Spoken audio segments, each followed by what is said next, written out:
అక్కినేని నాగచైతన్య శోభిత దూలపల్ల పెళ్లి చేసుకున్న వివాహ బంధంలో అడుగుపెట్టిన సంగతి తెలిసిందే. ఇటీవల హైదరాబాద్ లోని అన్నపూర్ణ స్టూడియోస్ లో గ్రాండ్ గా వీళ్ళ పెళ్లి అయితే జరిగింది. చైతు శోభితలది లవ్ మ్యారేజ్. రీసెంట్ గా ఒక ఇంగ్లీష్ మీడియాకి ఇచ్చిన ఇంటర్వ్యూలో ఈ కొత్త జంట తమ ప్రేమ సంగతుల గురించి పంచుకున్నారు. దీని కారణంగా ఇప్పుడు మాజీ భార్య సమంత రూత్ ప్రభు వార్తల్లో అయితే నిలిచింది.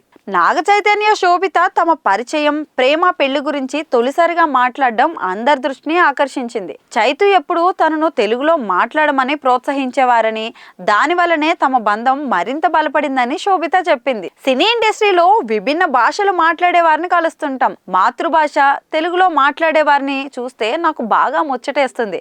వారితో త్వరగా కనెక్ట్ అవుతాను. అందుకే శోభితని తెలుగులోనే మాట్లాడాలని అడిగేవాడని చైతన్య చెప్పారు. ఇక ఇన్స్టాగ్రామ్ లో తాను షేర్ చేసే గ్లామర్ ఫోటోలను కాకుండా పూర్తివంతమైన కోట్స్, తన అభిప్రాయాలకు సంబంధించిన పోస్టులను మాత్రమే నాగ చైతన్య లైక్ చేసేవారని శోభిత తెలిపింది.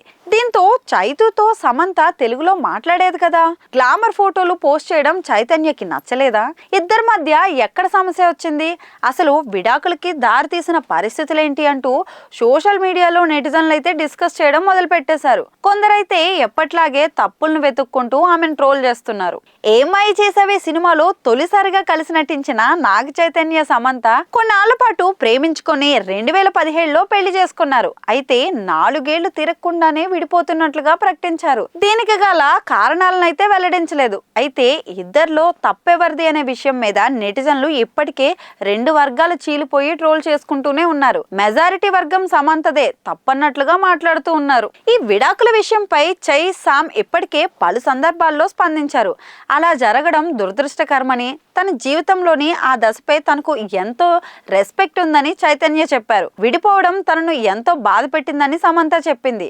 ఏదో ఒక సందర్భంలో పరోక్షంగా తన విడాకుల మీద పోస్టులు పెడుతూ వచ్చింది. ఈ మధ్యనే తన మాజీ భర్తకి ఇచ్చిన గిఫ్ట్ మీద కీలక వ్యాఖ్యలు కూడా చేసింది. ఇక చైతు శోభిత నిశ్చితార్థం చేసుకున్నప్పటి నుంచి సామ్ కు సంబంధం లేకుండానే వార్తల్లో అయితే నిలుస్తోంది. ఇప్పుడు తాజాగా మరోసారి చర్చలోకి వచ్చింది. నాగ చైతన్య సమంత 2021 అక్టోబర్ లో విడిపోతున్నట్లయితే ప్రకటించారు. 2022 ఏప్రిల్ తర్వాత చైతుతో తన స్నేహం మొదలైనట్లు శోభిత దూలపల్ల తెలిపింది. 2018లో గూఢచారి సినిమా సక్సెస్ అయిన తర్వాత మొదటిసారి అక్కినేని నాగార్జున ఇంటికి వెళ్ళానని చెప్పింది. 2022 ఏప్రిల్లో నాగ చైతన్యను ఇన్స్టాలో ఫాలో అయ్యానని, ఆయన ఫాలో బ్యాక్ చేశాడని శోభిత చెప్పింది. అప్పటి నుంచే వీళ్ళిద్దరి మధ్య మాటలు కలిశాయని, ముంబైలో ఒక కేఫ్ లో ఫస్ట్ టైం కలుసుకున్నామని, ఆ తర్వాత ఇంకోసారి కర్ణాటకలో పార్కు వెళ్ళినట్లయితే చెప్పింది. ఒకరినొకరు అర్థం చేసుకున్న తర్వాత గోవాలో పెళ్లి ప్రతిపాదన తీసుకొచ్చినట్లు శోభిత చెప్పుకొచ్చింది.